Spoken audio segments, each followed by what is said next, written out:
नमस्कार. महाराष्ट्र योजना कॉर्नरमध्ये आपल्या सर्वांचे स्वागत आहे. आजच्या व्हिडिओच्या माध्यमातून आपण बघणार आहोत की 1 जुलै 2025 पासून पीक विमा भरण्याची ऑनलाईन पोर्टल सुरू होणार आहे. याच पीक विमा भरत असताना तुम्हाला कोणती कागदपत्रे लागणार आहे, कागदपत्रे तुम्हाला कुठून मिळणार आहे, यासंबंधी आपण आजच्या व्हिडिओच्या माध्यमातून माहिती बघणार आहोत व जाणून घेण्याचा प्रयत्न करणार आहोत. ज्यामध्ये तुम्हाला सर्वप्रथम म्हणजे की फार्मर आय डी ही आवश्यक असणार आहे. फार्मर आय डी कसा चेक करायचा हेही आपण व्हिडिओमध्ये बघणार आहोत. विमा भरण्यासाठी तुम्हाला कोणकोणती कागदपत्रे आवश्यक लागणार आहे व विमा भरण्यासाठी तुम्हाला जे कागदपत्रे लागणार आहेत ते आपण बघणार आहोत की शेतकऱ्यांचा मोबाईल नंबर आवश्यक असणार आहे. शेतकऱ्यांचा मोबाईल नंबरावरती OTP आहे, त्याचं व्हेरिफिकेशन होणार आहे. यापूर्वी असं नव्हतं, तुम्ही एकापेक्षा जास्त अर्जासाठी एकच मोबाईल नंबर वापरू शकत होता.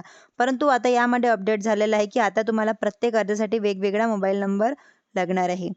क्लेम करताना तुम्हाला मोबाईल नंबर करून क्लेम करायचं आहे. त्यामुळे प्रत्येक शेतकऱ्याला वेगवेगळा मोबाईल नंबर तुम्हाला वापरावा लागणार आहे. शेतकऱ्यांचा आधार क्रमांक लागणार आहे.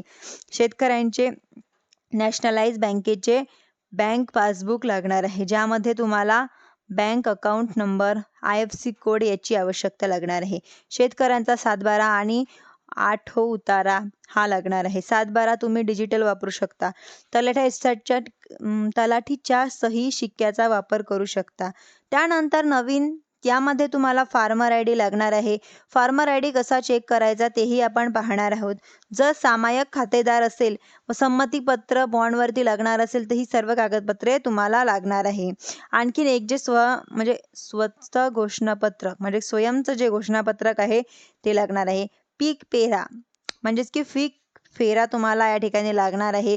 पीक फेराची PDF फाईल तुम्हाला म्हणजेच की माझ्या टेलिग्राम चॅनलवरती मिळून जाणार आहे. तुम्ही टेलिग्राम चॅनल नक्की जॉईन करा. प्रधानमंत्री पीक विमा योजना पीक फेरा बाबत सूचना गोष्ट हा पीक फेरा तुम्हाला माझ्या टेलिग्राम चॅनलवरती मिळणार आहे. व तुम्हाला माहीत नसेल की फार्मर आय डी कसा काढायचा तर ॲग्रीस्टॅटची government.in या वेबसाईटवर यायचं. वेबसाईटवर आल्यानंतर चेक एनरोलमेंट स्टेटस पर्यायावरती क्लिक करायचं आहे. जर तुमच्याकडे एनरोलमेंट ID असेल तर एनरोलमेंट IDने तुम्ही फार्मर आय डी चेक करू शकता. सर्वात सोपा आधार नंबरने तुम्ही फार्मर आय डी चेक करू शकता. इथं आधार नंबर सिलेक्ट करायचा आहे. आधार नंबर सिलेक्ट टाकायचा आणि चेक या पर्यायावरती क्लिक केल्यानंतर तुम्हाला फार्मर आय डी मिळून जाणार आहे. फार्मर आय डी नोट करून घ्या किंवा त्याची प्रिंट काढून घ्या. पीक विमा भरत असताना तो फार्मर आय डी तुम्हाला आवश्यक लागणार आहे. व एवढंच नाही तर तुम्हाला कृषीविषयक ज्या शेतकऱ्यांसाठी योजना आहेत त्या सगळ्या योजनांसाठी तुम्हाला फार्मर आय डी क्रमांक तुम्हाला या ठिकाणी लागणार आहे. असता कुठलीही अडचण येणार नाही यासाठी तुम्ही फार्मर आय डी लवकरात लवकर ज्यांचा काढायचं बाकी असेल त्यांनी काढून घ्या. माझ्या चॅनलला लाईक, सबस्क्राईब आणि शेअर करायला विसरू